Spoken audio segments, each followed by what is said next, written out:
The foraging update is finally happening in Hypixel Skyblock. So today we're going to react to the trailer which came out today, as well as also going to give you some tips and tricks to help you prepare for this foraging update, which is the biggest update in all of Skyblock history. So make sure to like and subscribe if you haven't already, and also join our Discord, as here we post all of our money making methods, guides and tips as well. And without further ado, let's get on to the video. This of course is the standard area which is already in the hub. A new area for the birch area here. A new area for the spruce wood.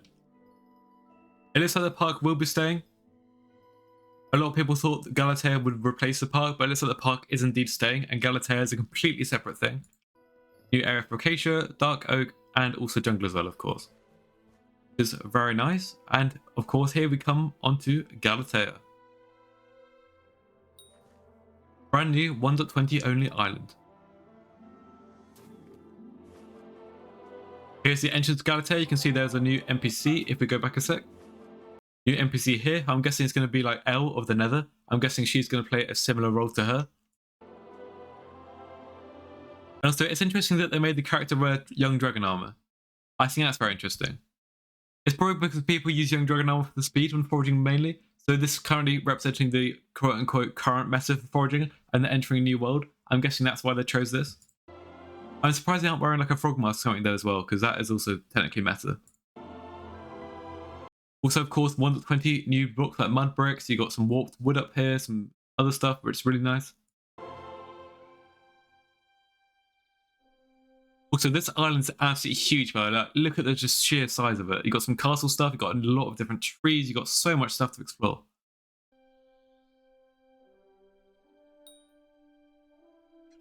New mobs like the axolotl. This giant tree seems to be one of the center stones of the update and looks absolutely crazy. Got to say though, props to the build team on this. This island is just absolutely phenomenal in its build quality.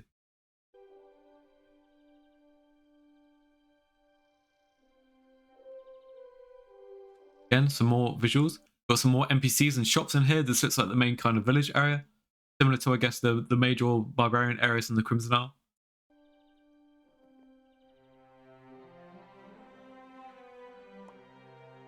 I'm guessing that's a tree cavitator, but of course we will be getting some new axes in the game.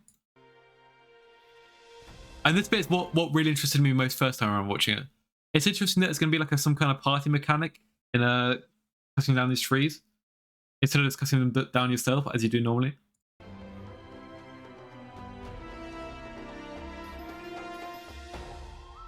And of course now the leaves also decay, which they didn't do before. You can also now harvest these berries from these azalea plants, which is a new feature which we haven't seen before. And there is also a new mechanic of axe throwing which we haven't seen before, which is very similar to the Livido ability currently, that looks of it. And of course there's new swimming mechanics, as of course 1.12 added new swimming mechanics, and for 1.20 we can have these as well.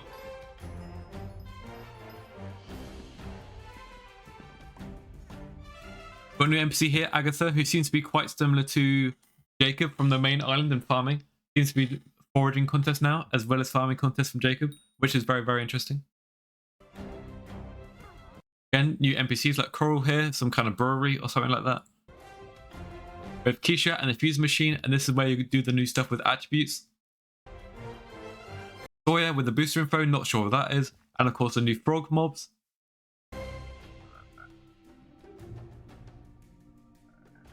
So there's also some kind of ability there, that you see all the particles behind it. And this is going on to the hunting skill now. As you can see here, the player is chasing around the different mobs with this cobweb looking thing. I'm guessing that's a trap to try and trap them and hunt them down. And that little scene there was one of the biggest ones for me. It looks like some kind of, maybe some kind of shrine or some kind of slayer area. A lot of people are saying skeleton slayer, which would be very, very interesting. More swimming mechanics. And this I think is the shrine. This is some kind of worship area with a glazed terracotta. Again, looking phenomenal. And I don't know what you can do here, but whatever it is, I'm sure it's very interesting. Again, some kind of party mechanic. There it is. The trailer. So now that we've seen the trailer, let's go over some of my first thoughts and impressions, as well as also some top tips you can use to prepare for this foraging update, and also when I think this will release to the main server. So first of all, on that trailer, I think it's a decent trailer and it showed a lot of different things, however I think it did leave a bit to be desired. It would have been nice if they went into more detail on things like the attribute fusion, as of course that's a huge change and also could put some people's armor sets at risk of being completely worthless. For example, I've got my Magic Find 10 Veteran 10 Crimson set, which could become beyond useless with this update, and we just don't know what's going to happen yet.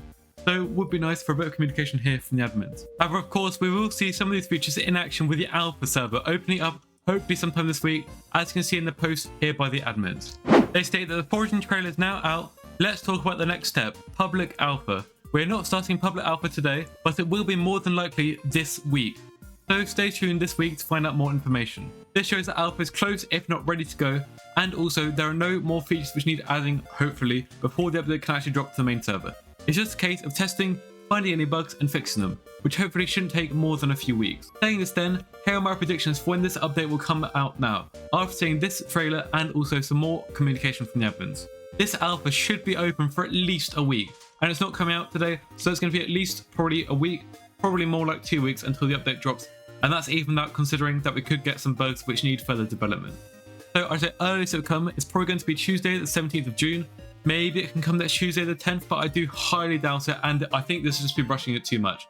I'd much rather they spend an extra week on the alpha server just to iron everything out, instead of just releasing it to the main server and potentially releasing a lot of bugs. It could also be more than this if they do find some game-breaking bugs and some really bad ones, which take a lot of development to avoid. However, we will see when the alpha actually releases. Please do make sure to like and subscribe, as we'll be posting some alpha gameplay as soon as it's ready and it does come out. So subscribe today to not miss out when it does happen. Now let's get on to some tips for you to use before the foraging update comes to maximise your progression. The first of these is to level up your foraging skill, and I'd recommend getting it to at least foraging 24. Of course, in the trailer we saw that Galatea would be a separate island which branched off the main park island. And when's the last time we saw this with a brand new update? It was of course with the Spider's Den and the Crimson Isle, where you went from the Spider's Den to the Crimson Isle, and this originally had to be at combat level 24. So I'd recommend getting your foraging to at least foraging 24, if not higher, as of course some of the latest game gear will be locked behind these requirements. I'd also recommend maxing out each individual foraging collection which is currently obtainable, as of course there could be some new items put into here, like there's just some placeholder foraging XP here. This could be changed into a brand new item, so I'd recommend having these all maxed out so you don't have to max them out once the update drops. It shouldn't take too long at all. If you are going to be manually foraging in the next few days, there are some top tips I'd recommend you using. If you want the most money from your foraging grind, you have to forage in this jungle area, as currently jungle wood is an absolutely ridiculous price, being over 5,000 coins per. So if you forage here, you will actually make some decent money per hour as well. And whilst you're here, I'd recommend of course using your Ocelot and Monkey pet and levy up an Ocelot pet whilst you do it, as an Ocelot pet can be crafted for about 2.6 million coins. And then of course once it's level 100 it can be sold for about 90 million coins, which is absolutely crazy. However, if you're going for maximum foraging XP, you can use the foraging island method, which will get you over double the XP which is available on the actual park. If you want to see how to build this machine and how to use it properly, then I'll leave a link to my video on it already. I'll leave it linked in the top right and also the pinned comment. So go and check it out to know how to make your foraging XP the quickest. The final thing I'll mention is this travelling zoo coming in about 4 hours time as time recording will be less, maybe even past, if you are watching this at a later date. However, if you're watching this within the first few hours of this video being posted, in this travelling zoo we'll have the legendary monkey, which if we go and look at the craft price, can be crafted for 18 million coins and 512 enchanted jungle wood, or about 2.6 million coins on the bazaar. So in total about 20.5 million coins to get this legendary monkey pet, which currently on the auction house is 33 million coins. There could be a nice flip here, or if you just want to buy a monkey pet for the sake of owning one before the update comes out, you can buy one here for a much cheaper price, instead of paying the ridiculous auction house prices. So we'd recommend attending this travelling zoo, and a Ringo can be found here when the event does happen. The final thing that I'm going to mention is that of course, this foraging update will be happening on 1.20 and higher versions. So if you play on 1.8, you'll not be able to access foraging update content. However, there are some mods already available for 1.20 and higher in Skyblock, notably on Modrint and also in Badlion.